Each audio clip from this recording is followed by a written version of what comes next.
ஜோம் பண்ணி கேட்கும்போது ஆண்டவருக்கு சொன்னாரா, உன் நண்பனுக்கு கவலை ஒன்றும் இல்லை, வேற எந்த பிரச்சனையும் இல்லை, எல்லாத்துக்குமே என்ன பண்றானா பயம்.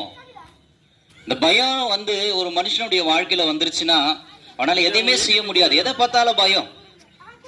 நம்மள அநேகருக்கு இருட்டை பார்த்தா பயம்.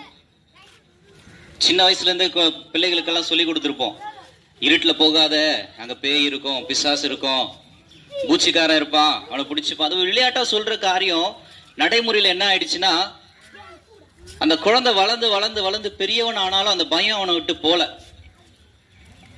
இந்த பயமானது என்ன செய்யுதுன்னா மனுஷனுக்குள்ள மன உளைச்சலை கொடுக்குது.